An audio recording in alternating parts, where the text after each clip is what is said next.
ছোটখাটো সংসার কত ঝামেলা, এটা সেটা করতে যায় যে বেলা। তারপরে উনি যদি করে বাড়াবাড়ি তাহলে চলে যাব বাপের বাড়ি। এটা একটা গানের লাইন হলেও আমি কিন্তু আবৃত্তিই করে গেলাম। জাস্ট আবৃত্তি না, বলতে পারেন রিডিং পড়ে গেলাম। তো আসলে বাপের বাড়ি যাচ্ছি না, কিন্তু যখন কেউ বলে ছোট সংসারে কি এমন কাজ, তখন আসলে মনটাই খারাপ হয়ে যায়। তো থাক, সেই কথা পরে বলছি। গতকাল রাতে হচ্ছে দই বসিয়েছিলাম, সকালবেলা উঠে ওটাই দেখে নিলাম। আর এটাকে এখন আমি ফ্রিজে রেখে সেট করে নেব। আর চলে এসেছি কিচেনে। আমি ভাতের চাল আর ডাল ভিজিয়ে রেখেছি। সবসময় আমি এটা ভিজিয়ে রাখি অন্তত ৪-৫ ঘন্টা আগে। ৪-৫ ঘন্টা আগে না হলেও অন্তত ১ ঘন্টা আগে ভিজিয়ে রাখার চেষ্টা করি। এতে করে ভাতটা খুব সুন্দর ঝরঝরে হয় আর ডাল খুব দ্রুত সেদ্ধ হয়।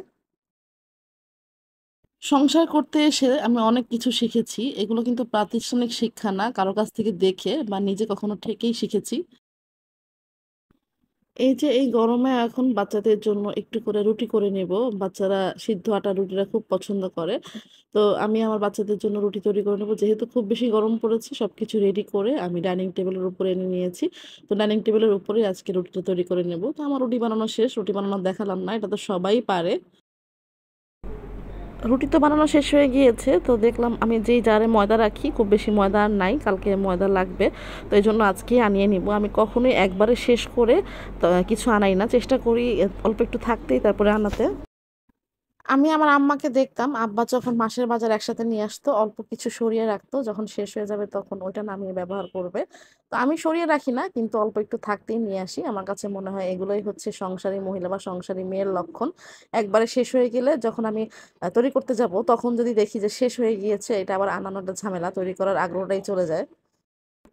সংসারের প্রথমে আপনাদের ভাইয়াকে যখন কিছু আনতে বলতাম, সে আমাকে প্রশ্ন করতো, আমি আনলে তারপরে রান্না করবা? তো আমি বলতাম যে না, ১-২ দিনেরটা আছে, তারপর তুমি নিয়ে এসো, থাকতেই নিয়ে আসা ভালো। তো এখন আর কিছু জিজ্ঞাসা করে না, যখন বলি নিয়ে আসার কথা নিয়ে আসে। সে জানে যে অন্তত ১-২ দিনের জিনিস রেখেই আমি বলি। কথা বলতে বলতে আমার ব্রেকফাস্ট রেডি হয়ে গিয়েছে। আমি তো রুটি তৈরি করে নিয়েছি, ডিম পোস্ট করেছি, আর গত দিনের হচ্ছে মুরগির মাংস ছিল, বাচ্চারা ওটা দিয়ে খাবে, একটু কলা দিয়েছি। আর নাস্তা শেষের পরে এখন হচ্ছে চা রেডি করে নিচ্ছি।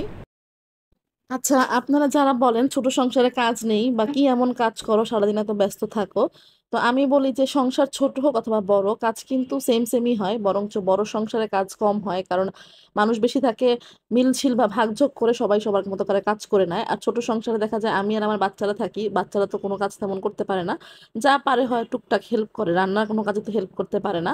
তো সব কাজ কিন্তু আমারই করতে হয় একা হাতে। সংসার ছোট হোক অথবা বড় হোক, মানুষ কম হোক অথবা বেশি হোক, রান্নার কোনো স্টেপ বা কোনো প্রসেসে তো বাদ দেওয়া যায় না। আপনি কি মাছ না ভেজে ছোট সংসারের জন্য রান্না করতে পারবেন? বা তরকারি না কেটে রান্না করতে পারবেন? বা পেঁয়াজ না কেটেই রান্না করবেন? সব কিছুই তো আমার সেম করতে হয়। হ্যাঁ, হয়তো পরিমাণে একটু কম করে করতে হয়, কিন্তু প্রত্যেকটা প্রসেস আমাকে ফলো করতে হয়। এই যে ব্রেকফাস্ট শেষ করে চা খেয়েছি, চা খাওয়ার পর একটু গরম লাগছিল, তারপর শরবত খেলাম। তারপরে কিন্তু চা খাওয়া বাদ দেওয়া যাবে না, আমি এরকম চা খোর পাবলিক। তো এরপরে হচ্ছে চলে এসেছি কিচেনে দুপুরে রান্নার আয়োজন করতে। আমি সবকিছু একবারে কেটে কুটে গুছিয়ে নিয়েছি। করলা আলু ভাজি করব, একটু শুটকি রান্না করব শাক দিয়ে, আর এখানে পেঁয়াজ কেটে নিয়েছি, কাঁচামরিচ কেটে নিয়েছি। আর এখন হচ্ছে সব একবারে বসিয়ে দেব। এভাবে গুছিয়ে রান্না করলে আমার কাছে রান্না করতে ইজি মনে হয়, হাতের কাছে সবকিছু থাকে, আমি খালি জাস্ট নেড়ে চেড়ে বসিয়ে দিই। আর হচ্ছে ব্যাপারটা, আমি কিন্তু রান্না করার সময় রান্নাঘর থেকে একবারও বের হই না, একদম রান্না শেষ করে তারপরে বের হই। আর সবকিছু এভাবে কেটে বেছে গুছিয়ে রান্না করতে গেলে কিন্তু রান্না করতে খুব বেশি সময় লাগে না। আমার রান্না মোটামুটি হয়ে গিয়েছে। করলা আলু ভাজি হয়ে গিয়েছে, গরুর মাংস করেছিলাম প্রেসার কুকারে, সেটাও হয়ে গিয়েছে, শাকটা হয়ে গিয়েছে, আর এখন আমি ডালটা করে নিচ্ছি। তো ডালের পানিতে বলক আসার পরে এখানে আমি স্বাদ অনুযায়ী লবণ দিয়ে দিচ্ছি, এরপরে অল্প একটু হলুদের গুঁড়া দিব। খুব বেশি হলুদের গুঁড়া কিন্তু ডালে ভালো লাগে না খেতে। তো সবকিছু হয়ে যাওয়ার পরে নামানোর আগে হচ্ছে আমি কাঁচা আম দিয়ে দিচ্ছি।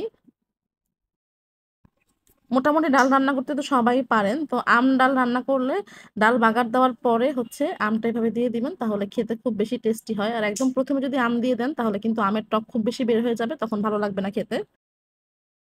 তো আম ডাল করতে করতে পাশে আছে আমার করলা আলু ভাজিটা হয়ে গেছে, সেটাও দেখিয়ে দিলাম। আর রান্নার পরে চুলার কি অবস্থা হয় সেটা দেখেন। প্রতিবার রান্না শেষ করার পরে আমি চুলাটা খুব ভালো করে মুছে নেই।